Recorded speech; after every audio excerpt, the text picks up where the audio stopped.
Tarek Krim, bonjour. Bonjour. Tarek, cette semaine, vous avez écrit une infolettre qui est venue me chercher et puis qui va intéresser bien des mondes, bien des gens. D'ailleurs, je vais faire un hyperlien à partir de la page de présentation de cette entrevue. Et ça concernait DeepSeek. Et c'est un peu comme si vous l'aviez écrit avant la tsunami qui a déferlé cette semaine sur cette nouvelle IA générative. Quand vous regardez, vous, de votre point de vue, DeepSeek, qu'est-ce que vous voyez? La question que beaucoup de gens se posaient, c'est est-ce que c'est le moment Spoutnik? C'est on va appeler le fameux moment où les États-Unis ont découvert que la Russie était capable d'envoyer un satellite et qui a paralysé d'effroi, mais ensuite permis euh, les projets Gemini, puis Apollo, mais surtout aussi les avancées considérables, on l'oublie, dans le domaine de la technologie. Puisque le premier principe de Apollo, ça a été de dire ces ordinateurs qui sont sur plusieurs pièces, il faut que ça rentre dans le cockpit. Et donc, on a eu une période incroyable d'innovation. Ou le moment Kalachnikov, puisqu'on l'oublie parfois, mais pendant la guerre froide, tous les conflits armés, les oppositions armées, notamment à tous les rebelles étaient armés de cette arme qui était apparemment, disent les spécialistes, increvable, très efficace et qui a eu énormément de pouvoir. Et quand je dis ça, évidemment, je pense à l'idée que désormais, comme on est dans le monde de la guerre hybride, c'est-à-dire qu'on a à la fois des cyberattaques, des spams. Pendant longtemps, on s'est plaint que les spams étaient pas terribles. Maintenant, quand ils sont écrits avec des IA génératives, c'est très difficile. Il y a d'ailleurs un pays comme le Japon qui maintenant, qui n'était pas souvent attaqué, maintenant comme on peut écrire en japonais un texte en deux temps, trois mouvements. Donc en fait, ces outils que les États-Unis espéraient limiter par la question de l'embargo, en fait, sont maintenant disséminés de la manière la plus pure, puisque l'open source veut dire que n'importe qui peut utiliser. Mais d'un point de vue si on revient sur la question de Sputnik, et ce qui est intéressant, c'est qu'en fait, le choix du lancement, c'est-à-dire quelques jours après l'annonce du fameux projet Stargate à 500 milliards de Milliards, ouais. dollars, euh, et cette idée qui est souvent connue aux États-Unis, qui est que on va dépasser la compétition en asséchant l'argent. Aujourd'hui, il y a une forme d'effroi parce que moi, pour avoir connu l'informatique comme vous depuis des années, je me rappelle quand on est passé des ordinateurs 8 bits aux 16 bits et que les ordinateurs 8 bits, soudain, ont eu des jeux incroyablement perfectionnés qu'on n'imaginait pas faire. Et en fait, la comparaison est intéressante parce que les puces qu'on a daigné laisser à la Chine sous embargo, non seulement elles ont été utilisées donc, de manière différente, donc il fallait réfléchir un peu plus proche de la machine, mais semble-t-il, si j'ai bien compris, une partie du système maintenant tournerait sur des puces développées par Huawei, qui serait un peu l'équivalent du H100 qui était le truc le plus cool avant que le B200 arrive, qui serait moins rapide, mais qui serait tout à fait capable de faire ce qu'on appelle l'inférence. C'est-à-dire quand on pose des questions sur ChatGPT, il faut des puces. Et donc, en fait, on se retrouve dans une problématique nouvelle, c'est que, un, on a l'impression que, je disais souvent, il y a le hacker mindset ou le trust fund mindset, c'est-à-dire que l'IA aux États-Unis est devenue la tech des gens qui ont beaucoup trop d'argent, les pieds sous le fauteuil, les, la cafétéria, un peu, on s'occupe d'eux. Et de l'autre côté, des gens qui ont réappris la frugalité et à être proche de la machine.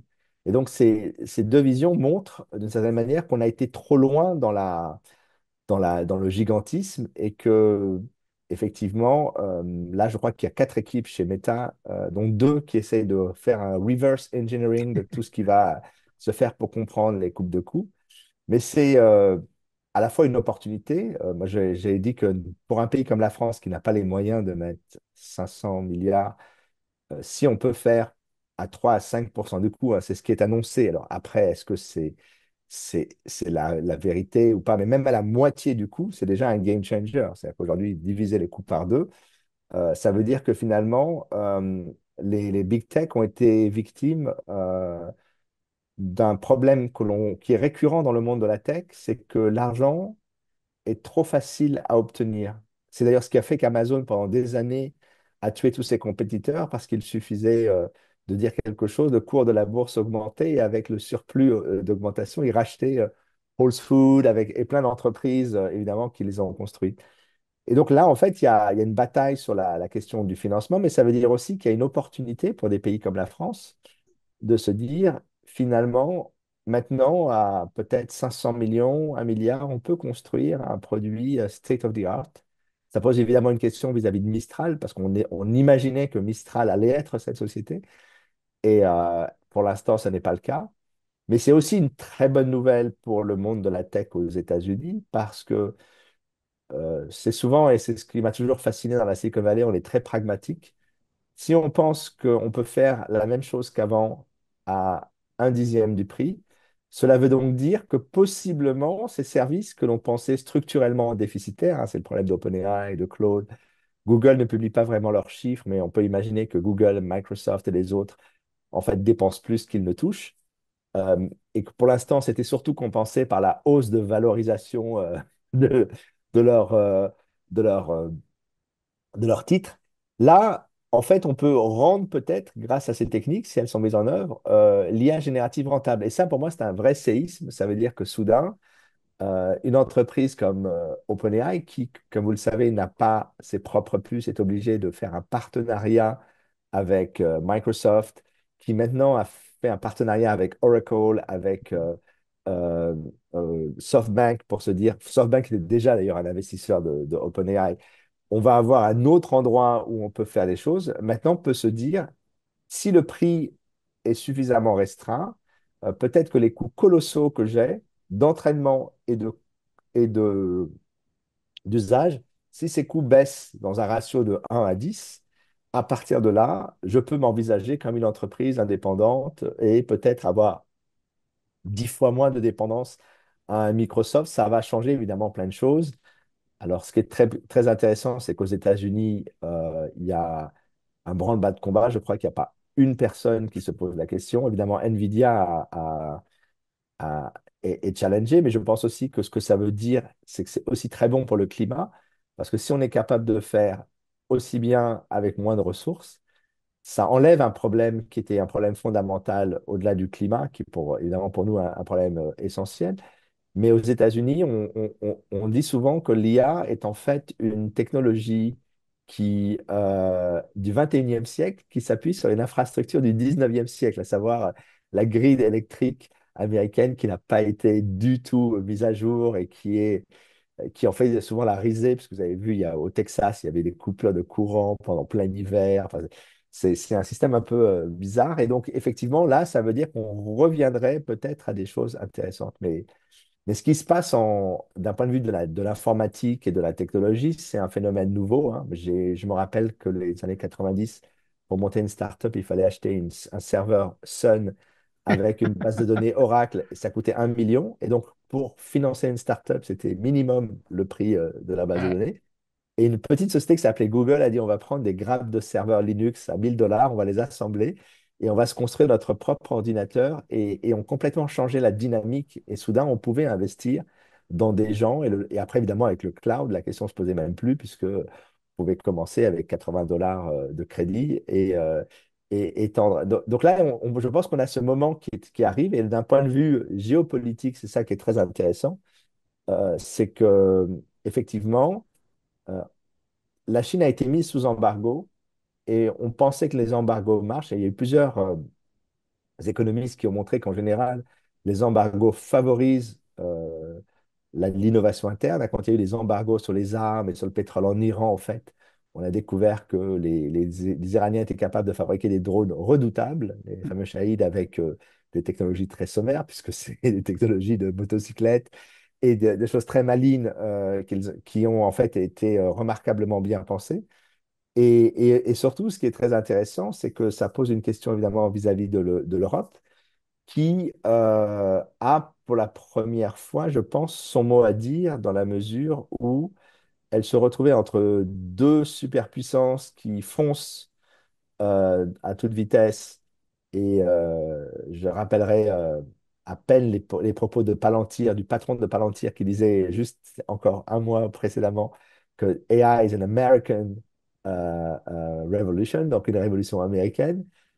Euh, Aujourd'hui, c'est une révolution mondiale et ce qui est intéressant, c'est que l'ingéniosité revient au premier plan et ça pose aussi un problème vis-à-vis de la vision française qui est très élitiste. En gros, si vous n'avez pas travaillé chez Google ou chez Facebook, Meta, si vous n'avez pas fait de Polytechnique ou l'école normale sup, si vous n'êtes pas un mathématicien ou un chercheur de très haut niveau, vous ne pouvez pas en fait prétendre. Or, les ingénieurs de la société de DeepSeek, ils n'ont fait ni Meta, ni Google, ni Polytechnique, tout ça, et ils ont quand même réussi à sortir des choses. Et donc, on revient à cette idée qui, moi, me fascine, c'est que la technologie et l'informatique appartient aussi aux bidouilleurs et que c'est souvent eux qui font avancer les choses. C'est pour ça que ça marche. Voilà. Mais Tarek, en même temps, ce bouleversement technologique dans le monde de l'IA, ça bouscule aussi les colonnes du temple du modèle économique qui a été développé depuis 2 ans et demi, où c'était toujours à coup de milliards qu'on voyait investir les géants, et c'était une ligue privée, hein. Il y avait quelques Ouais. joueurs qui pouvaient se permettre ça.